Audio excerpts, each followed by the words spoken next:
We've got 40 for lunch. Smashing away when ready, 1 Barbary duck, 2 cannelloni tables, 24 please. 2 nafran a lamb, service, 1 mash, 1 green salad. We should be 2 minutes away on. Yes, chef. Agorodd bwyty Sosban mewn adeilad rhestredig gradd 2 yn Noc y Gogledd, Llanelli 2 mlynedd yn ôl. Y prif gogydd yw Sian Rees, sy'n angerddol am ddefnyddio cynnyrch lleol ac am baratoi bwyd mewn modd unigryw. All the meat comes in raw. Everything comes in as raw ingredients, so they actually have to do boning, filleting. Everything needs doing within the establishment.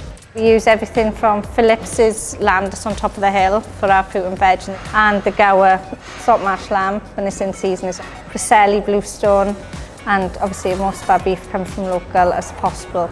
We know from field to plate exactly where it's come from. When you're in London, you're relying on people telling you where stuff has come from, but here you can actually physically see it. O gydweli ger Llanelli y mae Sian yn dod yn reiddiol ac fe ddechreuodd ei gyrfa wrth ennill cymwysterau NVQ yn y coleg ym Mhibwr Lwyd yng Nghaerfyrddin. Ond yn 15 mlwydd oed, roedd Sian ar ei ffordd i Lundain i weithio yng ngwesty eiconig Claridge's. There was nowhere down here. You were told when you first enrolled at Mhibwr Lwyd, you either go to London or you go to Paris or you'll end up nowhere.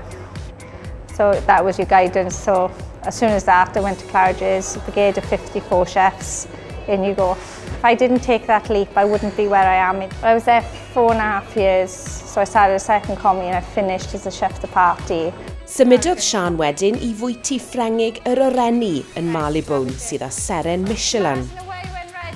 I wanted to work in restaurants, and restaurants where I wanted to end up with and own my own one day. So then I started as a demi-chef and I made my way up to junior sous there. But then I take on the costings, learn how the business works within itself, and also the day-to-day running of the kitchen. I'd end up being left in charge of it. 2 mlynedd yn ddiweddarach, ymunodd Sian a Jeff Galvin yn Lesgargo, cyn helpu Jeff a'i frawd Chris i agor ei bwyty newydd, Bistro Deluxe yn Baker Street. Yn ystod y cyfnod yma, gofynnodd y tîm tu ôl i Sosban iddi ymuno ar fenter newydd, nôl yn hen ardal ddiwydiannol, tref ei phlentyndod, Llanelli. I ddechrau, doedd Sian ddim yn siŵr. I remember the area being really derelict. It was not the nicest of areas to be, and people just raced their cars around here. The beach wasn't nice. It was, I thought, oh, you're having a laugh. It was a whole challenge of reopening a restaurant, being on the Galvins opening the restaurant. It's kind of how you think, okay, I won't do it that way, we'll do it better.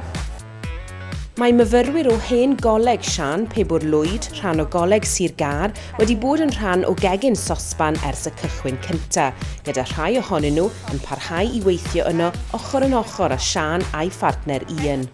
Mae Daniel a Dylan yn astudio yn y coleg ar hyn o bryd, a nhw yw'r diweddara i ddysgu wrth Sian yng nghalon y gegin.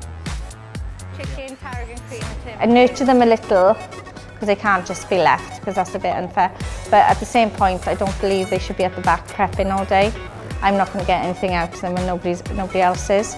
So it's kind of like they're up, they have to take responsibility for a section. Experience in the kitchen is just, I don't think you can't get that from college, because you don't get like 30, 40 covers. That's when you're sort of tested. Because this is a real situation. Like, if you ruin it, it's ruined someone's meal.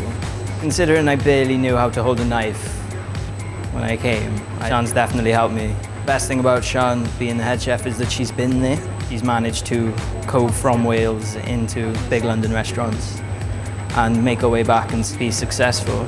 Yn ystod ei hamser yn ôl yng Nghymru, mae Sian wedi gweld newid yn y diwydiant bwyd Cymreig, gyda'i chwsmeriaid yn datblygu i fod yn fwy anturiaethus. When we opened, we could only sell chicken breasts. A chicken breast or well-done beef. Now everyone's actually coming in, they'll try the beef cheek, so come in and try other things, you get renowned for it. Food is fashion. Food's fashion within colleges, and you see a lot more youngsters actually eating out. And it's coming now, they're bringing in the fashion of it. Mae mentora pobl ifanc a gwneud hynny yn ôl yng Nghymru yn amlwg yn bwysig I Sian, ond mae gofyn iddyn nhw ddeall faint o ymroddiad fydd angen mwyn llwyddo. A lot of people have got this fantasy about catering. They come in, they're able to do everything, it's a walk in the park, and then when the reality hits, they've never had a job in it. And it's kind of the first few weeks you see it in their face and it's like, you're not going to last. If you put in 100%, you're going to get 100% out. If you put in 50%, you're not going to go very far. Ond I Sian, does dim gwell gyrfa na gyrfa'n gweithio gyda bwyd. I enjoy the pressure of it. I always have. Obviously, I love food. Obviously, I bring my children into it. They're at home, they're filleting fish, they're watching us filleting fish. I think that's the passion everyone should have if they want to be in this, because if you've got passion about it, your food's going to be good.